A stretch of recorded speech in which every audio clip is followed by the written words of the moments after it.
Welcome back to the TM Podcast. I hope that everyone had a great Halloween. I wanted to do a video on my Halloween party as a follow-up on my Halloween tips episode, but somehow, in the mix of eating and being drunk, I completely forgot about it.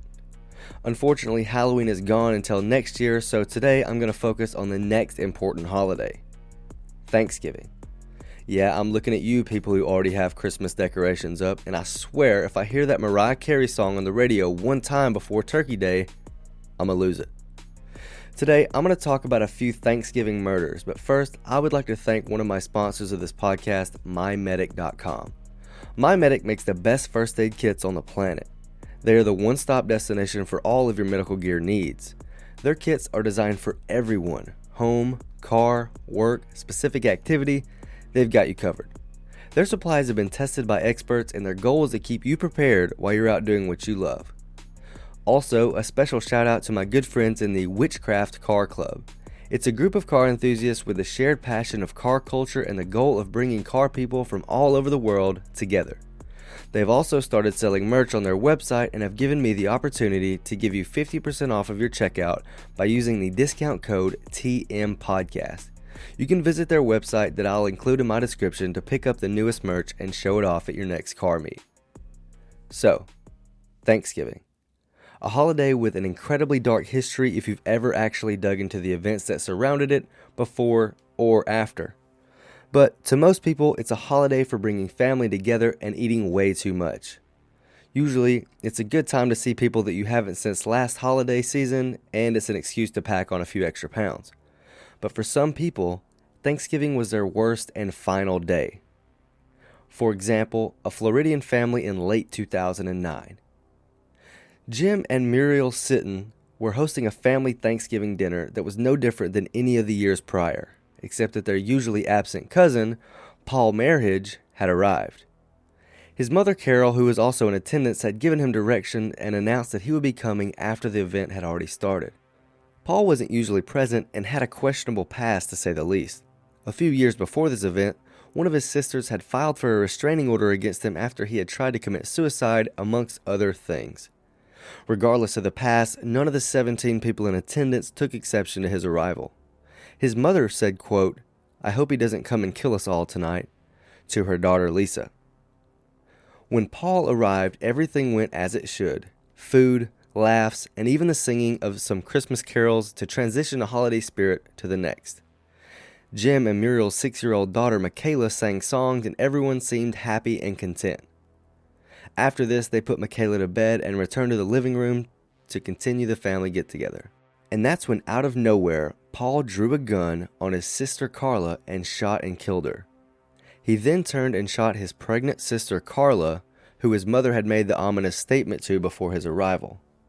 He next turned his gun to his 76-year-old aunt and shot her to death. He then shot Patrick Knight and Clifford Jamara, who would both survive. But he wasn't done. He then walked to the bedroom of Michaela and shot her once, and started to walk out of the room only to turn back around and shoot her again. As he walked past the stunned surviving guests, he said, quote, "I've been waiting 20 years to do this." 911 had already been called, but by the time that they got there, Paul was nowhere to be found. The police would soon discover that before he came to the party, he had bought several guns as well as taken over $10,000 out of his bank account. It would only take them a little over a month to find him attempting to hide out in the Florida Keys under a fake name. America's Most Wanted actually ran a segment on him that led to his arrest almost immediately after it aired. Paul initially pled not guilty for some reason, then after accepting a plea deal, pled guilty to all charges. He was sentenced to 7 consecutive life sentences. And after all of this, his parents and the Sittons had some strange back and forth court cases where they tried to sue each other for fault, but nothing ever came out of it. He's still alive, unfortunately, and I really think that one of the major themes of familicide-type murders is undocumented mental illness or just overall denial. I can't imagine that this was his first and only time of doing some insane shit. I'm sure that there's an untold story of him acting psycho that no one else knows about. I would be very interested to hear from the family about his early life, especially whatever the event that occurred 20 years ago to make him hold a grudge that long. The next Thanksgiving Day murder comes from Knoxville, Tennessee in 2016. Joel and Lisa Guy held a small get-together with their 3 daughters and 1 son. It was somewhat special as Lisa and Joel had planned to move to a new home in a few weeks, so it would be the last Thanksgiving in the family home. Everything went as expected, and after the food, the 3 daughters went on their way, but their son, Joel Michael Guy Jr., stayed behind. Unlike his sisters who lived in Tennessee, he lived further away in Baton Rouge, Louisiana. He had been living off his parents as he had bounced in and out of colleges for the last 10 years. According to friends and family, Joel Sr. had planned on telling Joel Jr. that they would be cutting him off financially. A few days later, police received a call from Lisa Guy's employer saying that she had not shown up for work. This being unusual of her, police decided to do a welfare check of the residence.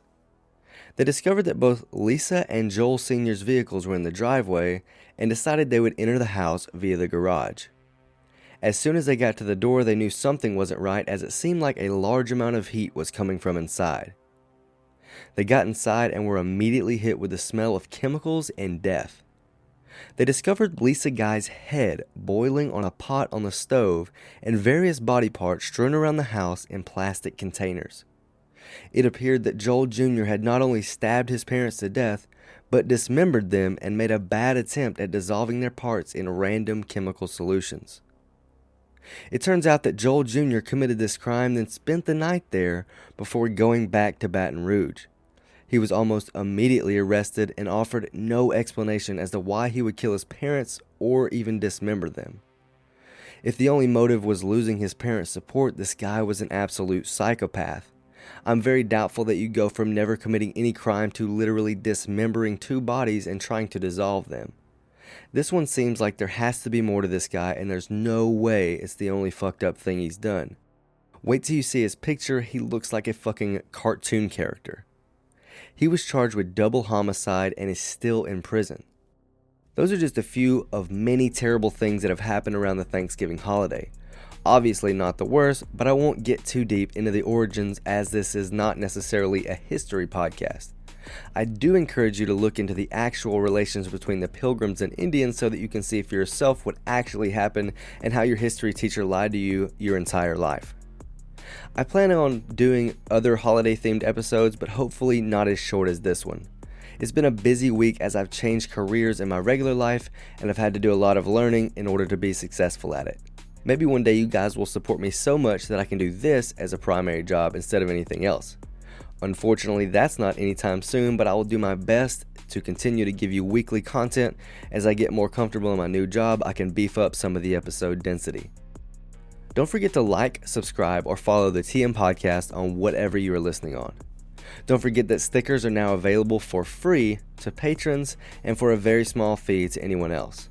Also, don't forget to pick up a first aid kit from mymedic.com using the link in my description. And lastly, don't forget that Jeffrey Epstein didn't kill himself. Thank you for listening to the TM Podcast.